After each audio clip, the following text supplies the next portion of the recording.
Hello friends, आज का अपना टॉपिक है फ्रांसीसी क्रांति, जिसका काल 1789 से 1799 तक रहा। देखिए, कोई भी क्रांति होती है उसके कोई ना कोई राजनीतिक, सामाजिक, आर्थिक कारण होते ही हैं।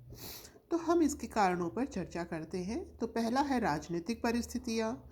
तो उस समय जो राजा था उसमें राजत्व का देवी सिद्धांत लगता था। मतलब जो राजा है उसको भगवान ने राज्य करने के लिए ही अवतरित किया है। उसके अलावा जो लुई 14वां था वो अपने को ही राज्य कहता था। लुई 16वां सप्तवर्षीय संघर्ष में भाग लेने से इसको काफ़ी आर्थिक हानि हुई। और जो इसकी पत्नी थी ऑस्ट्रिया की राजकुमारी एंटोइड फिजूल खर्ची काफ़ी किया करती थी। तो ये जो राजनीतिक परिस्थितियाँ थी ये काफ़ी कष्टकारी थी। उसके अलावा सामाजिक कारण की यदि हम बात करें तो सामाजिक कारण में देखिए, जो राजा है वो तो टैक्स लगाएगा ही लगाएगा। यहाँ पर जो चर्च था उसने भी किसानों से टैक्स ले रहा था, और वो जो किसानों से टैक्स ले रहा था उसे टाइड कह रहे थे। ऊपर से जो तीसरे स्टेट के द्वारा सरकार को भी टैक्स देना होता था उसे क्या कहते हैं? टाइल कहते हैं। अब हम देखते हैं कि हायरार्की क्या थी, कैसे ये तीन स्टेट्स में बटा हुआ था। तो सबसे पहले था पादरी वर्ग, फिर था कुलीन वर्ग, फिर थे बड़े व्यवसायी। इसको भी हम आगे और सब डिवाइड कर सकते हैं। बड़े व्यवसायी, व्यापारी, अदालती कर्मचारी आदि, किसान और कारीगर, फिर छोटे किसान। ठीक। तो ये तो हमने बता दिए सामाजिक कारण और राजनीतिक परिस्थितियाँ। आगे हैं आर्थिक परिस्थितियाँ। तो जैसा कि हमने राजनीतिक परिस्थितियों में देखा कि जो लुई 14वां था ये भी युद्ध में बिजी रहा। आर्थिक देखना है तो आर्थिक जो लॉस होगा वो कैसे होगा? युद्धों में। युद्ध जितने ज़्यादा किए जाएंगे उतना ही फाइनेंशियल लॉस होना ही है। तो लुई 14वां इसने भी काफ़ी युद्ध किए। लुई 15वां ऑस्ट्रिया के उत्तराधिकारी युद्ध में लड़ गए, कूद पड़ा। ठीक है। लुई 16वां ये अमेरिका का जो सप्तवर्षीय संघर्ष था ये उसमें इन्वॉल्व हो गया। तो फाइनेंशियल लॉस तो होना ही है। तो अब ये किससे क्षतिपूर्ति करेंगे? एक गरीब किसान ही बचता है जो एकमात्र करदाता है। सरकार व्यय के अनुसार आय भी निश्चित करती थी। ठीक है। मतलब नॉर्मल क्या होता है, आय देख करके जो खर्चा है वो डिसाइड होता है। लेकिन यहाँ क्या था, यहाँ ये सरकार अपना खर्चा देखती थी फिर टैक्स डिसाइड करती थी। ठीक है। अगला है दार्शनिकों की भूमिका। तो किसी भी क्रांति में दार्शनिकों का महत्वपूर्ण रोल होता है। वही जनसाधारण के मोटिवेशन के सोर्स होते हैं। तो मॉन्टेस्क्यू ने क्या कहा, जो देवीय सिद्धांत है वो सही नहीं है। मॉन्टेस्क्यू ने देवीय सिद्धांत का खंडन किया। इसने कहा कि कार्यपालिका, न्यायपालिका और विधायिका, इन तीनों की जो शक्तियां हैं वो इंक्लूडेड एक में नहीं होनी चाहिए। मतलब ये तीनों शक्तियां एक राजा में ही केंद्रित नहीं होनी चाहिए। किसने कहा? मॉन्टेस्क्यू ने। कौन सा सिद्धांत दिया? देवीय सिद्धांत का खंडन किया। वोल्टेयर की बात करते हैं। वोल्टेयर ने चर्च पर भ्रष्टता का प्रहार किया। किस पर? चर्च पर। और रूसो ने एमिली और सोशल कॉन्ट्रैक्ट नामक साहित्य की रचना करी और कहा कि मनुष्य स्वतंत्र पैदा होता है। ठीक है। आगे चलते हैं, तात्कालिक कारण की बात करते हैं। तो तात्कालिक कारण क्या था? स्टेट्स जनरल की बैठक जो कई सालों के बाद हुई थी। अब इस बैठक में ऐसा क्या हुआ कि ये तात्कालीन कारण बना? तो इसमें सबके अपनी अपनी महत्वाकांक्षाएं थी। इस बैठक के दौरान कुलीन वर्ग अपने विशेषाधिकारों के लिए आया था। मध्यम वर्ग अपने पक्ष में प्रगतिशील नीतियां चाहता था। उसके अलावा जो किसान थे वो सामंती विशेषाधिकारों के विरुद्ध आवाज उठाना चाहते थे। मतलब जो तीनों वर्ग थे उनके अपने अपने स्वार्थ थे। अब अधिवेशन में विशेषाधिकार जो प्राप्त वर्ग था उसका जो एक मत था उसका मूल्य 2 के बराबर था। ठीक है।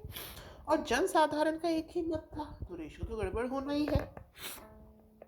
तृतीय स्टेट ने विद्रोह कर दिया और एक अलग से अपनी संगठन बनाया, नेशनल असेंबली। ठीक है। 20 जून को वर्साई के इंडोर टेनिस कोर्ट में विद्रोह कर दिया, चले गए ये उसको छोड़ करके। ठीक है। जो ये आपका चल रहा था बैठक, उसे छोड़कर ये कहाँ चले गए, ये टेनिस कोर्ट में चले गए और वहाँ पर इन्होंने नया संगठन बनाया, नेशनल असेंबली। इसका नेतृत्व कौन कर रहा था, मीराबाई और आवे सीए। अब देखिए, नेशनल असेंबली क्या कर रही थी, संगठन बन गया था। अब ये क्या करेगा, ये अपने संविधान का निर्माण करेगा। तो नेशनल असेंबली के संविधान निर्माण के दौरान जो पूरा फ्रांस था वो आंदोलित हो रखा था, विद्रोह शुरू हो गया था यहाँ से।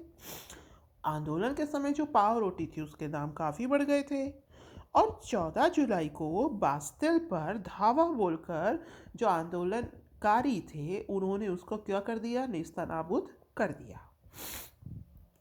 अगस्त 1989 को जो लुइस 16वां था, हार थक कर उसने जनरल असेंबली को मान्यता दे ही दी। ठीक है।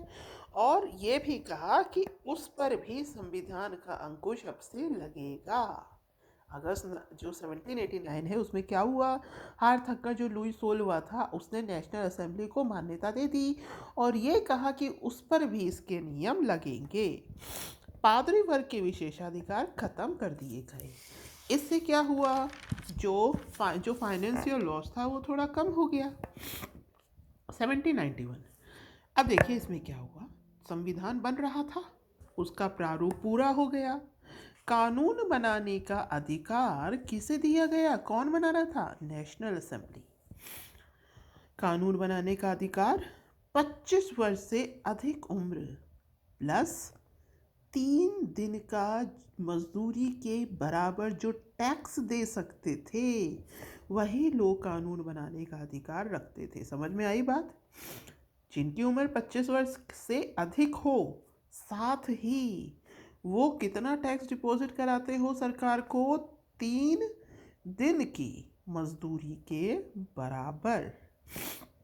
1792 में नेशनल असेंबली ने प्रशा और ऑस्ट्रिया के विरुद्ध युद्ध की घोषणा कर दी। ठीक है।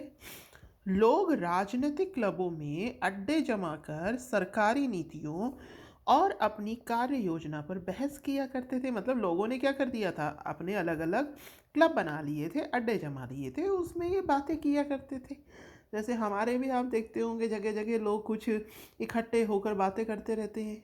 ठीक है ना, जगह जगह की सरकारें चलाते रहते हैं। तो यहाँ पर क्या था, यहाँ पर जो लोग थे वो राजनीतिक क्लबों में इन्होंने अपने अड्डे जमा लिए थे, जैसे कि जैकोबियन क्लब उनमें से एक क्लब था। ये जो क्लब था यह कम समृद्ध लोगों का था। अब 1792 की गर्मियों में जैकोबियनों ने हिंसक विद्रोह की योजना बनाई। ये जो क्लब वाले थे इन्होंने कहा कि भाई अब हम कैसा विद्रोह करेंगे, हिंसक। ट्यूलिए के महल पर धावा बोल दिया। उसी क्रम में इन्होंने महल पर धावा बोल दिया और जो शाही परिवार था उसको जेल में कैद कर दिया। 21 वर्ष से अधिक उम्र वाले सभी पुरुषों को मतदान का अधिकार दिया गया। मतलब जो अभी ये ऊपर संविधान बना था, जो कंडीशंस रखी गई थी उसमें क्या था कि जो नियम बनेंगे उसमें कौन इन्वॉल्व होंगे, जिनकी उम्र 25 वर्ष से अधिक है और जो कितना टैक्स डिपॉजिट कराते हैं, 3 दिन की मजदूरी के बराबर। क्या ये बात सभी लोगों को पसंद आएगी, नहीं। जैकोबियन क्लब किसका था, जैकोबियन क्लब था कम समृद्ध लोगों का, तो उनके भी तो अधिकार थे। तो उन्होंने ये कहा कि भाई ये तो सही नहीं है। ठीक है ना, तो इन्होंने दावा बोल दिया था महल पर। तो फिर उसके रिटर्न में क्या हुआ, 21 वर्ष से अधिक उम्र वाले सभी पुरुषों को मतदान का अधिकार मिल गया। निर्वाचित असेंबली को क्या कहा गया, कन्वेंशन कहा गया। 21 सितंबर 1792 को ये क्या हो गया, गणतंत्र माना गया। ठीक है, फ्रांस क्या माना गया, गणतंत्र देश। लुई 16वां को इन रिटर्न लास्ट में मृत्यु की सज़ा सुना दी गई और इसकी पत्नी के साथ भी यही किया गया। समझ आ गया, ये क्या बन गया, फ्रांस गणतंत्र बन गया। कब? 21 सितंबर 1792, 21 सितंबर 1792 को क्या बन गया? गणतंत्र। मतलब इसका जो पूरे नियम है किसके तहत चलेंगे? संविधान के तहत चलेंगे। आगे यहाँ तक हुआ। अब जो अगला पीरियड है 1793 से 1794, ये आतंक का राज कहलाता है। अब देखिए राजा तो खत्म हो ही चुका, लुई 16वां, ठीक है। गणतंत्र ये बन ही चुका। सबसे ज़्यादा कौन, जो तृतीय स्टेट था, ये सबसे ज़्यादा परेशान था, ठीक है। अब देखिए, अब रोबेस्पियर नाम का एक इंसान था, ठीक है। इसने क्या किया? इसने अपनी तानाशाही शुरू कर दी। इसने क्या किया कि पादरी कुलीन कार्यशैली की से सहमत ना रखने वालों को गिलोटिन पर ये चढ़ा देता था। ये गिलोटिन क्या होता था?